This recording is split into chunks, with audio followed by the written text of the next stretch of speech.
जय हिंद दोस्तों, मेरा नाम है सौरव कटारिया। जय शाह को आईसीसी का आधिकारिक चेयरमैन नियुक्त किया गया है, घोषणा हो चुकी है। 1 दिसंबर 2024 से वो अपना कार्यभार भी संभाल लेंगे। अब सवाल आ रहा है, बहुत सारे लोग ये सवाल कर रहे हैं, सोशल मीडिया पे भी लिख रहे हैं कि जय शाह की सैलरी क्या होगी, आईसीसी के चेयरमैन के तौर पर उनकी सैलरी क्या होगी। बीसीसीआई के जब वो सचिव थे तो उनकी सैलरी क्या थी, ये बड़े सारे सवाल हो रहे हैं। तो उन्हीं का एक जवाब लेकर मैं आपके सामने आया हूँ कि जब बीसीसीआई के सचिव थे जय शाह तो उनको कोई सैलरी नहीं मिलती थी। अभी आईसीसी के चेयरमैन बन गए हैं तो लोगों को लग रहा होगा कि करोड़ों रुपए की सैलरी होगी महीने की और बहुत पैसे में खेलेंगे। लेकिन इस बात को भी मैं साफ कर देता हूं कि आईसीसी का चेयरमैन बनने के बाद भी जय शाह की कोई फिक्स सैलरी नहीं होगी।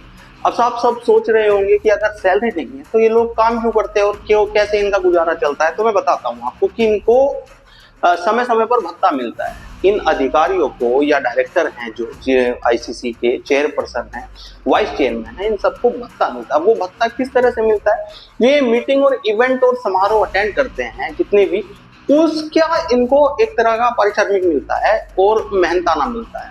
वो इतना बड़ा अमाउंट होता है कि शायद सैलरी की जरूरत बचती भी नहीं है इनको।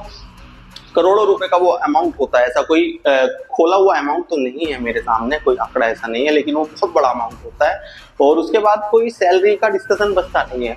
और मीटिंग्स और समारोह इतने होते हैं आईसीसी के या देश के किसी भी बोर्ड के साथ, इनका कोई उठना बैठना समारोह होता है, उसका इनको पैसा मिलता है और ये अरेंजमेंट इनके लिए होता है, रहना खाना और पैसा सब मिलता है। तो देखिए कितनी अजीब बात है कि आईसीसी का चेयरमैन पद कितना बड़ा पद है, लेकिन उसके बाद कोई फिक्स सैलरी नहीं है कि महीने में आपको इतना मिलेगा। अगर किसी महीने में कोई मीटिंग नहीं होती है या कोई समारोह सम्मेलन नहीं होता है तो उसमें कोई पैसा नहीं मिलेगा इन अधिकारियों को, चाहे वो चेयरपर्सन हो, चाहे वो वाइस चेयरमैन हो, चाहे वो डायरेक्टर हो। ऐसे ही बीसीसीआई में भी यही होता है। और जबकि सबसे बड़े ये पद हैं, बीसीसीआई में सचिव हुआ, चेयरमैन हुआ आईसीसी में, तो ये सबसे बड़े पद है, लेकिन इनको सैलरी नहीं मिलती, इनकी कोई सैलरी नहीं होती है। जैसे हमारी टीम में जो खिलाड़ी खेल रहे हैं उनकी सैलरी फिक्स होती है, मैच फीस होती है, सैलरी होती है, बहुत सारी चीजें होती है, लेकिन इनको सिर्फ मीटिंग समारोह और सम्मेलन समारोह जो अटेंड करते हैं उनका इनको एक तरह का डीए मिलता है, एक डेली अलाउंस मिलता है। इसके अलावा इनको कुछ नहीं मिलता। लेकिन हाँ, ये भी एक अपने आप में बहुत बड़ा अमाउंट होता है, तो सैलरी की ऐसी कोई खास जरूरत नहीं है।